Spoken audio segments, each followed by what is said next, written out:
In the smoky haze of the 1970s Los Angeles studio scene, one of the most unexpected collaborations shaped the sound of an era. At the center of it all was Steely Dan, Donald Fagen, and Walter Becker, the meticulous duo notorious for their perfectionism, razor-sharp wit, and cryptic lyrics.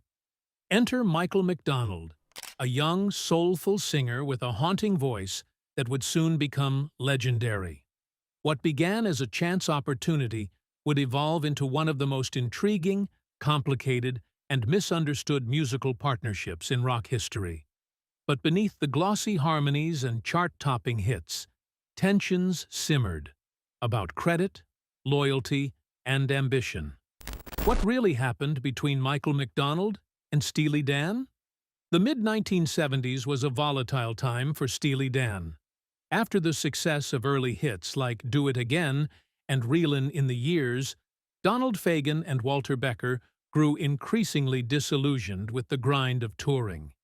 Their vision for Steely Dan was not about the road, it was about the studio. They wanted to perfect every note, every harmony, every line of lyric, until it transcended rock into art. This obsession meant they cycled through dozens of studio musicians, hiring and discarding with ruthless precision. Michael McDonald, meanwhile, was just another hopeful singer-songwriter trying to break through.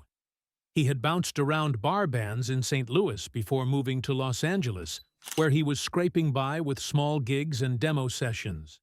His big break came through connections with the legendary producer Ted Templeman, who introduced him to more studio work. It was in 1975 when McDonald first walked into a Steely Dan session. The band was working on their album Katie Lied, a complex, jazz-infused project that had already burned through engineers, vocalists, and musicians. Fagen and Becker, searching for a distinctive sound to elevate their backing vocals, brought in McDonald. The moment he opened his mouth, something shifted. His soulful, resonant tenor, with its smoky texture, slid effortlessly into their labyrinthine arrangements. The first track he recorded backing vocals on was Bad Sneakers, and the chemistry was undeniable.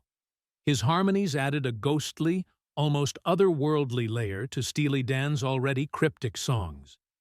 Fagen, who was notoriously hard to impress, leaned back in his chair, acknowledging with a rare nod that McDonald had something special. But that moment of acceptance was not simply about musical fit. It was the beginning of a complicated entanglement. McDonald, eager to establish himself, became increasingly woven into Steely Dan's sound.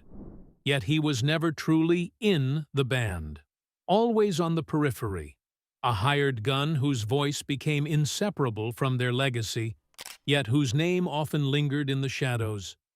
The night their voices collided was electric, but it also set the stage for a silent rivalry. McDonald was no longer just a struggling vocalist. He was now part of Steely Dan's secret weapon, and that meant he was stepping into a world where perfection was demanded, but credit was rarely shared. Donald Fagen had a reputation that preceded him. He was brilliant but aloof, guarded, and notoriously skeptical of outsiders. His partnership with Walter Becker was airtight. They trusted few, and they loathed the ego games of the industry. Bringing in Michael McDonald, then, was not an easy decision. At first, McDonald was simply supposed to fill in on harmonies for one track. But after Bad Sneakers, Fagen and Becker realized his voice could add the exact sheen they craved. They pulled him deeper into the sessions for Katie Lied, and later, the seminal The Royal Scam. McDonald's harmonies on songs like Kid Charlemagne and The Caves of Altamira weren't just background, they were pivotal to the atmosphere. Still, the invitation was laced with reluctance. Fagen, who was himself the lead vocalist, had a complicated reaction to McDonald's talent. On one hand, he admired it. On the other, he recognized that McDonald's voice could, in moments, outshine his own. It was smoother, richer, more radio-friendly. The irony wasn't lost on the band. Steely Dan's songs, with their cerebral, often cynical lyrics, were lifted into the mainstream partly because McDonald's warmth softened their edges. The relationship was a balancing act. McDonald learned quickly that Fagen and Becker had no patience for improvisation. Every note was scripted, every inflection rehearsed. While McDonald's natural instinct was to emote and let his soul spill into the music, Steely Dan forced him into tight boxes of precision. For many singers, this would have been suffocating. But McDonald adapted. He became their chameleon, still distinct, but obedient to their vision. Behind the glass of the control room, however, the seeds of tension were growing. McDonald wasn't just a backup singer anymore. His voice was becoming synonymous with Steely Dan's most iconic period. Fans noticed it. Critics noticed it. And other musicians began to whisper, was Steely Dan leaning too much on this new voice? Donald Fagen never admitted it outright, but insiders later suggested that he felt ambivalent. McDonald was a tool, yes, but one that risked overshadowing the craftsman. The reluctant invitation had opened a door that neither Fagen nor McDonald could fully close. By 1977, Steely Dan had become less a band and more a revolving door of the finest studio musicians in America. Their upcoming album, Aja, would become their magnum opus, a sprawling, sophisticated blend of jazz, rock, and pop. And at its heart, once again, was Michael McDonald. When McDonald arrived at the sessions, the pressure was unlike anything he had faced before. Aja was not just another record, it was a declaration. Fagen and Becker demanded perfection to the point of obsession, often recording dozens of takes of a single part. Some sessions stretched past dawn. McDonald's role, though technically background, became vital. His haunting harmonies on Peg became instantly recognizable. So much so that fans decades later still cite his voice as one of the defining features of the track. Behind the scenes, however, recording Peg was a nightmare. Multiple vocalists had been tried and discarded before McDonald was summoned. Even then, he was asked to sing line after line, with Fagen coaching him down to the smallest breath. By the time the final mix was cut, McDonald's patience was wearing thin. Still, the results were undeniable. Aja soared, cementing Steely Dan as one of the most sophisticated acts in rock. Critics praised its flawless production, and McDonald's contributions, though often uncredited in reviews, were deeply felt. But in the studio, fissures widened. McDonald felt he was giving more than he was getting. His name wasn't splashed across the credits in bold. He wasn't invited to join the band as a permanent member. Instead, he was treated as an accessory, called in when needed, dismissed when the work was done. And yet, without him, Steely Dan's masterpiece might never have glistened with such haunting brilliance. The Aja sessions were a triumph, but also a turning point. For Michael McDonald, they marked the height of his collaboration with Steely Dan and the beginning of his slow withdrawal. For Donald Fagen and Walter Becker, they underscored an uncomfortable truth. The voice of Michael McDonald was becoming inseparable from their sound, whether they liked it or not. By the late 1970s, Michael McDonald's voice had become something of a hidden treasure in the world of rock. To the casual listener, Steely Dan's hauntingly complex harmonies seemed to appear from nowhere, woven seamlessly into Donald Fagen's lead vocals. But those who listened more closely began to recognize the timbre, the smoky resonance, the aching soulfulness that belonged unmistakably to McDonald. What many didn't realize at the time was that McDonald was being positioned as a ghost singer. He wasn't in the limelight, wasn't pictured in photo shoots, and wasn't paraded as a part of Steely Dan's official lineup. Instead, he was tucked behind the curtain, brought in whenever the duo needed a touch of magic to elevate their sound. This dynamic was not unique to McDonald. Steely Dan frequently employed a rotating cast of virtuoso session players. But McDonald's case was different. His contributions were not instrumental flourishes or one-off solos. His harmonies became part of the DNA of songs like Peg, Time Out of Mind, and Any World That I'm Welcome To. His voice became so synonymous with their work that fans couldn't separate the art from his presence, even if they didn't always know it was him. For McDonald, the lack of recognition was a double-edged sword. On one hand, working with Steely Dan gave him credibility. These were some of the most respected, demanding musicians in the business. Surviving their sessions, much less excelling in them, was proof of his skill. On the other hand, he remained invisible, his contributions obscured. In the eyes of the public, Steely Dan was a genius duo with impeccable taste in arrangements. The hired guns behind the curtain rarely got their due. This was particularly frustrating when McDonald's presence became indispensable. Fagen and Becker leaned on him more than they ever admitted. His harmonies weren't just decorative. They softened the sharp edges of Fagen's nasal lead vocals, adding warmth and accessibility. Steely Dan's lyrics could be biting, cynical, and cerebral, but McDonald's soul-drenched voice made them palatable to radio listeners who might otherwise have been alienated. Insiders began to whisper that McDonald was, in some ways, being exploited. He was paid as a session player, but carried a weight far greater than his paycheck suggested. And while Fagen and Becker were quick to discard other musicians, they kept bringing McDonald back, unable to replicate his unique blend of power and subtlety with anyone else. For McDonald, the experience was bittersweet. He loved the craft, the precision, the challenge. But he couldn't ignore the nagging thought that his voice, the very thing setting Steely Dan apart, was being used without acknowledgement. To the world, he was a ghost. And for a man with dreams of carving out his own place in music, that invisibility stung. The irony, of course, was that his ghostly role in Steely Dan would soon become his ticket to freedom. Because while Fagen and Becker kept him hidden, others in the industry were paying attention. And one of those watching closely was a band on the verge of a rebirth, the Doobie Brothers. The year was 1975, and the Doobie Brothers were in trouble. Their lead singer, Tom Johnston, was falling gravely ill and struggling with health issues that made touring and recording increasingly difficult. The band was faced with a crisis.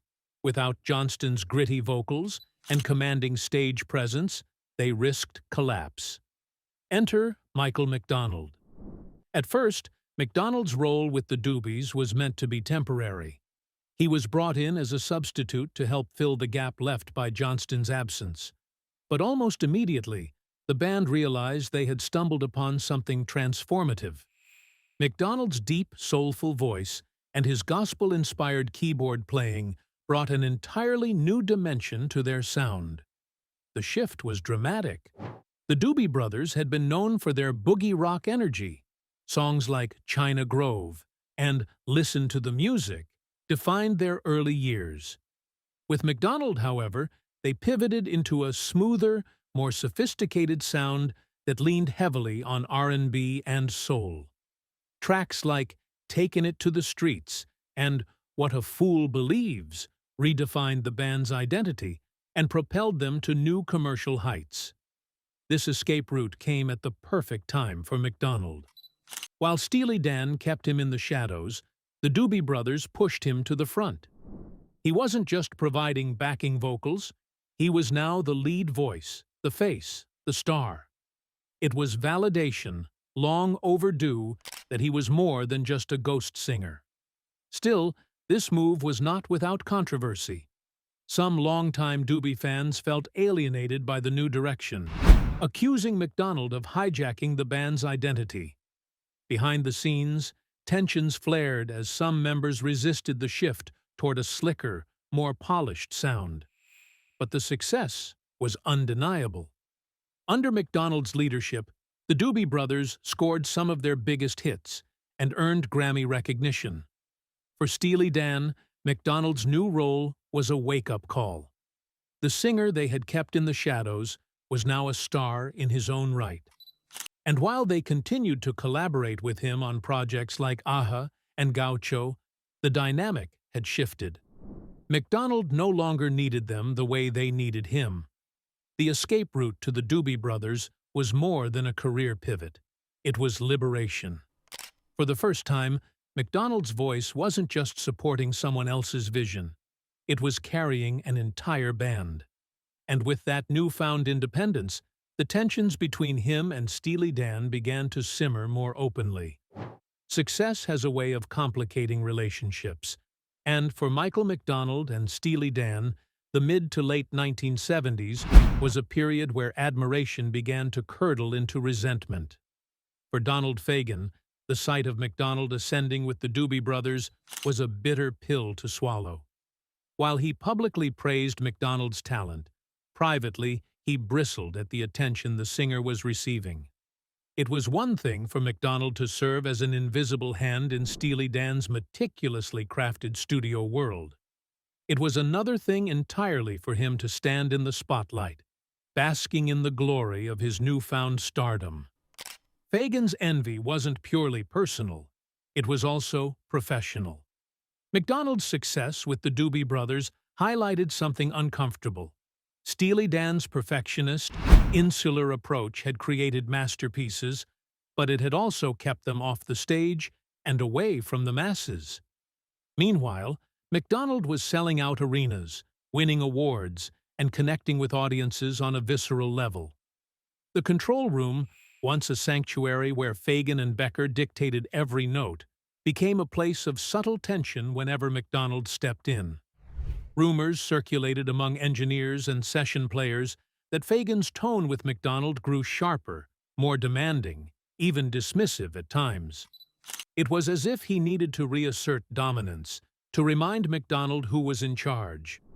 Walter Becker, ever the quieter half of Steely Dan, was less outwardly hostile, but even he was said to feel uneasy about McDonald's rising profile.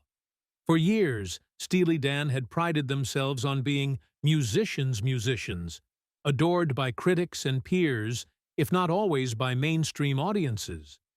McDonald's success threatened that balance.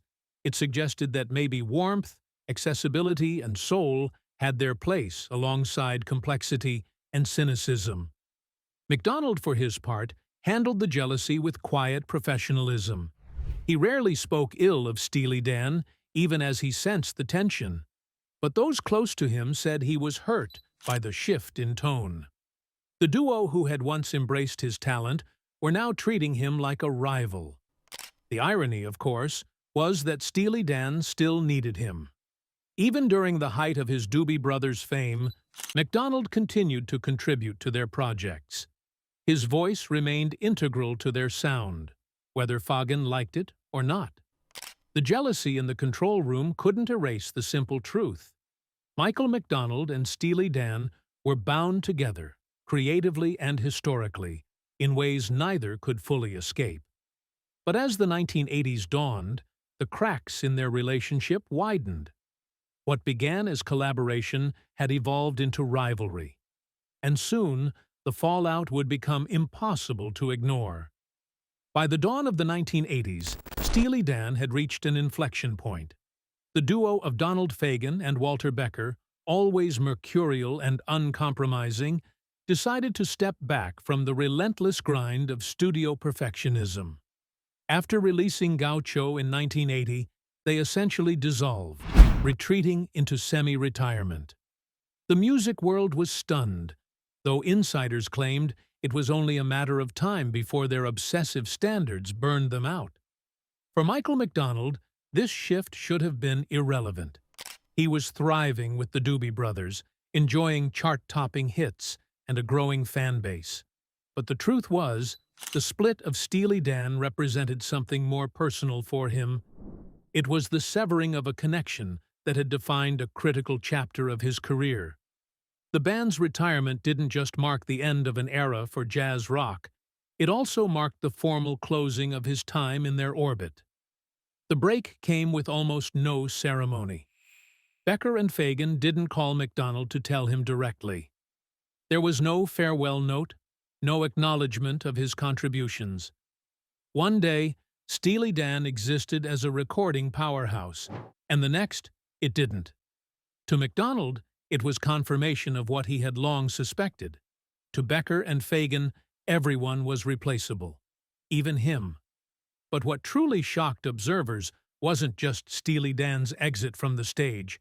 It was the simultaneous unraveling of the Doobie Brothers.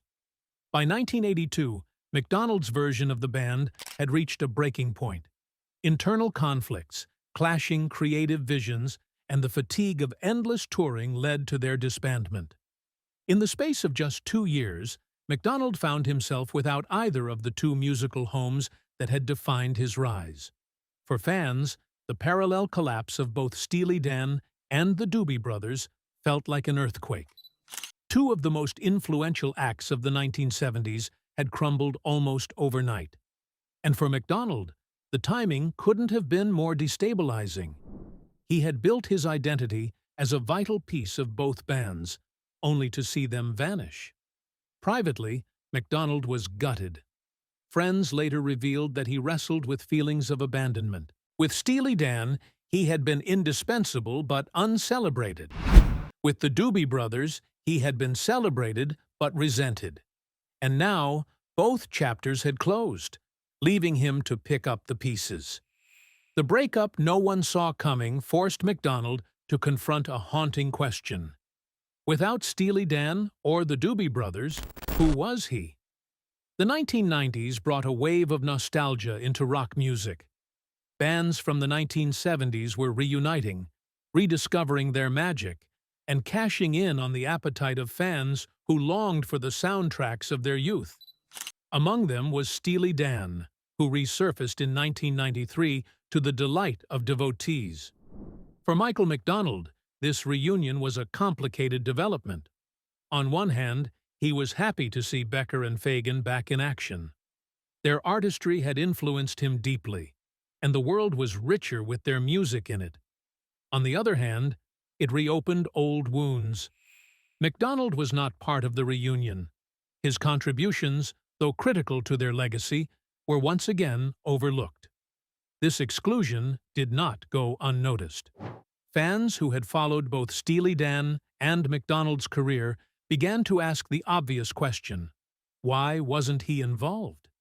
After all, his harmonies were among the most distinctive features of their most beloved tracks.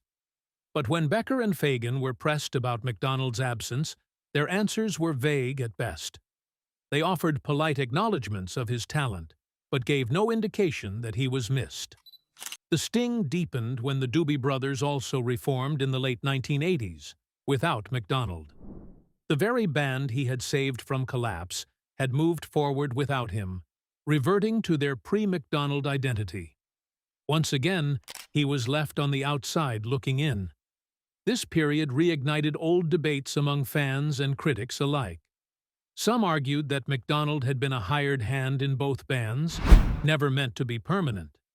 Others countered that his voice had been so integral that excluding him was an act of revisionism, an attempt to rewrite history by erasing his influence. Behind closed doors, McDonald wrestled with resentment. He rarely spoke publicly about it, but those close to him said the rejection cut deep. It was one thing to feel invisible as a session player. It was another thing entirely to be erased from the legacy of two bands whose greatest successes bore his fingerprints. The reunions, rather than celebrating his role, highlighted the fragile, conditional nature of his relationships with both Steely Dan and the Doobie Brothers. They rekindled old wounds and left him grappling with the unsettling reality. The bands that had defined his career had little interest in defining him as part of theirs. For decades, Michael McDonald kept his feelings about Steely Dan and the Doobie Brothers close to the vest. He was diplomatic, gracious, and almost maddeningly polite in interviews. But by the 2000s, cracks began to show in his carefully composed image. In a handful of candid interviews, McDonald began to peel back the curtain. He acknowledged, for the first time, the complicated nature of his relationship with Steely Dan. He described the studio environment as brutal and admitted that Becker and Fagen's perfectionism bordered on punishing. He also conceded that his contributions were often minimized. He was seen as a tool, not a partner. When it came to the Doobie Brothers, McDonald was equally forthright. He admitted that joining the band had been both a blessing and a curse. While it gave him a platform and validated his talent, it also exposed him to resentment from bandmates who felt he had hijacked their sound. He revealed that the tensions behind the scenes were so intense that he often questioned whether the success was worth the strain. For fans, these admissions were shocking. McDonald had always projected an image of calm and humility, rarely acknowledging the darker side of his career. To hear him speak openly about the wounds left by both bands was a revelation. It painted a portrait of a man who had endured decades of quiet suffering, his achievements overshadowed by the very groups he had elevated. McDonald stopped short of bitterness. He was careful not to vilify anyone, often couching his criticisms in empathy. But the message was clear. His journey with Steely Dan and the Doobie Brothers had left scars that never fully healed. And in breaking his silence, McDonald gave fans permission to reevaluate history. The narrative that painted him as a temporary contributor, a hired gun, was finally being challenged by the man himself. Today, the story of Michael McDonald and Steely Dan remains one of rock's most fascinating and misunderstood relationships. On paper, McDonald was just another session player who drifted in and out of their orbit. In reality, he was much more. A ghost singer whose voice transformed their sound and, in many ways, softened their image. The irony is that his invisibility ultimately became his legacy. By not being credited as a core member, McDonald built an aura of mystery. Fans scoured liner notes to confirm his involvement, and his voice became a kind of Easter egg, an unmistakable presence hidden in plain sight. His journey with the Doobie Brothers further complicated his legacy. To some, he saved the band, steering them into a new golden era. To others, he derailed them, shifting their identity too far from their roots. But love him or hate him, no one could deny his impact. For McDonald himself, the story is one of resilience. He endured rejection, invisibility, and jealousy, yet emerged as one of the most recognizable and beloved voices of his generation. His solo career, built on the back of both triumph and heartache, cemented his status as more than just a supporting act. The legacy of Michael McDonald and Steely Dan is not a simple tale of collaboration. It's a story of dependence and rivalry, admiration and resentment, invisibility and influence. It's the story of how one man's voice became indispensable, even as the men who relied on it tried to keep him in the shadows. And perhaps that's the final irony. Steely Dan may have tried to keep Michael McDonald hidden, but in doing so, they only made his voice impossible to ignore. Michael McDonald's voice shaped Steely Dan's legacy, yet his story reveals hidden tensions and unspoken truths. Was he the unsung hero, or the outsider never meant to stay? Share your thoughts below, and don't forget to like, subscribe, and join us for more untold music stories.